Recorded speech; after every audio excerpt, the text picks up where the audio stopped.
Eu confesso a você, viu, Gilmar, que a Rafa está botando aqui, é importante falar também que essa burocracia que vocês cuidam muito bem pode ser paga por verba da lei de incentivo.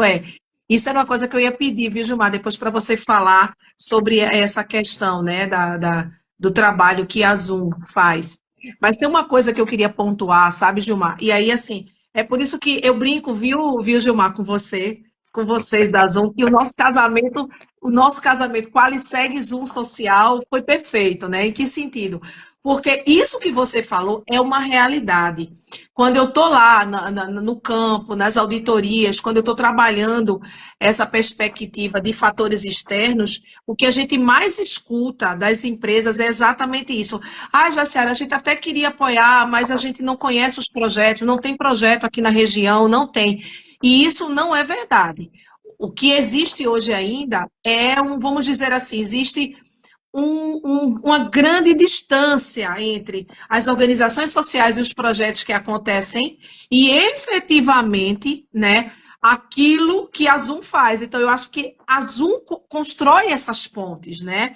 Ela tem essa missão, que é uma missão fantástica, de apresentar para as empresas o que existe ali no seu território de projetos, ao mesmo tempo de fazer essas conexões. Então, eu posso dizer com propriedade isso que você está falando. Aqui tem várias pessoas que estão nos acompanhando, que são de empresas, de organizações, até alguns clientes nossos, consultores nossos que estão aqui, como Hélida, por exemplo, e que sabem que realmente isso é uma verdade. O que falta um pouco também é dessa informação, né, dentro dessa perspectiva. E aí, antes de você falar só um pouquinho dessa questão da remuneração, de como é que funciona essa questão desse trabalho da Zoom, tem uma coisa que é muito importante, sabe, Gilmar, que a gente diga, e que eu tenho trabalhado muito hoje dentro das organizações, essa perspectiva de ESG, que é a matriz de materialidade. Então, muitas vezes, a empresa vem fazendo a sua jornada de ESG, né, através de seu diagnóstico, seu levantamento de contexto, estabelecimento dos seus objetivos, de sua matriz de materialidade. E quando ela chega ali na matriz, ela pergunta agora como é que, literalmente, me permitam o trocadilho, eu vou materializar o que eu estabeleci. Então, eu acho que é aí que a Zoom faz um trabalho crucial, que é proporcionar às empresas fazer esse link entre aquilo que ela está estabelecendo, que é o seu universo de trabalho dentro dessa perspectiva, e os projetos que hoje estão com vocês, entendeu? Então, assim, eu acho que isso é o que existe de mais interessante nessa estratégia que a gente está falando aqui, entendeu, Gilmar? Estou entendendo. Eu estou vendo aqui que isso é uma pergunta, né? Qual a importância das empresas terem, né, uma política de investimento social privado? Primeiro é tratar os recursos de forma estratégica. Então, eu costumo dizer que os empresários, na sua maioria, têm vontade de ajudar.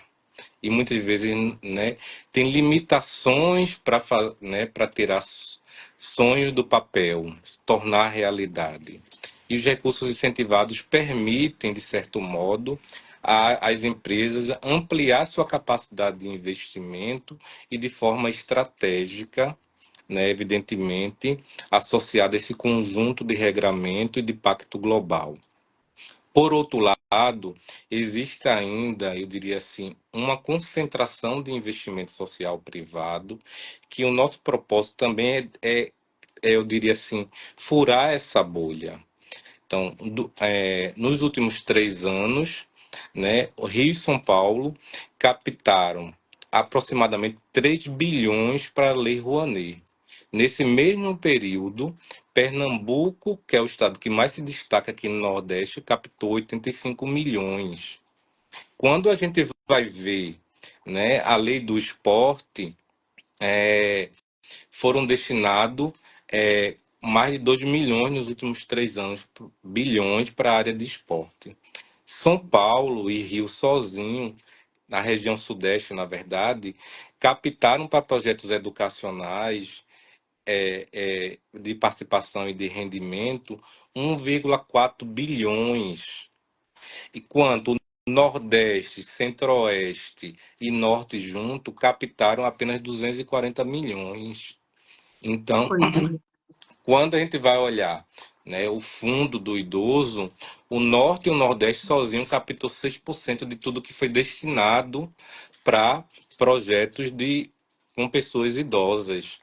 Então, o nosso trabalho também consiste em a gente, de certo modo, contribuir para que esses recursos possam ser melhor distribuídos e chegar, inclusive, em comunidades em situação de vulnerabilidade que nunca chegou. Então, a Perfeito. gente passa a dar visibilidade a um conjunto de projetos que vai ser executado no Coque, no Morro da Conceição, em Ibimirim, no Sertão, né, em João Alfredo, Exato. no Agreste, em Lagoa de Itaenga. Recentemente, nós tivemos apoio de um banco muito estratégico aqui no Brasil, que ele falou assim, olha, a gente colocou 8 milhões no município, né, em projeto do município de Lagoa de Itaenga, mas a gente nem conhecia Lagoa de Itaenga. Então, qual é o segredo disso? O segredo disso passa por, né, em a gente ter um portfólio confiável, organizações comprometidas, né, um processo de conformidade que dá segurança e, ao mesmo tempo, visibilidade a esse conjunto de ações. Verdade. Existem experiências muito bem sucedidas, né, tecnologias sociais, né, que na medida que a gente consegue dar visibilidade, os investimentos passam a chegar, né, e os projetos a serem executados e transformar a vida das pessoas. Eu costumo dizer a muita gente, essa experiência do impacto social está presente na minha vida. E eu, com 15 anos de idade, fui selecionado para participar de um projeto social não foi por conta das minhas competências e habilidades, Jaciara. Foi porque eu estava em situação de vulnerabilidade. Mas a oportunidade que eu tive naquele momento me permitiu criar um conjunto de competências e habilidades que me permitiu hoje, né, ampliar essa capacidade de Sim, fazer com que as tecnologias sociais possam ser implementadas em diversos cantos do Brasil de forma efetiva, com monitoramento, com resultado, com análise de métrica, né, com relatórios de impacto e mais do que isso, com o sentimento de que está transformando a vida de pessoas, né, que muitas vezes não tiveram acesso, né, e passaram a ter a partir dos projetos sociais.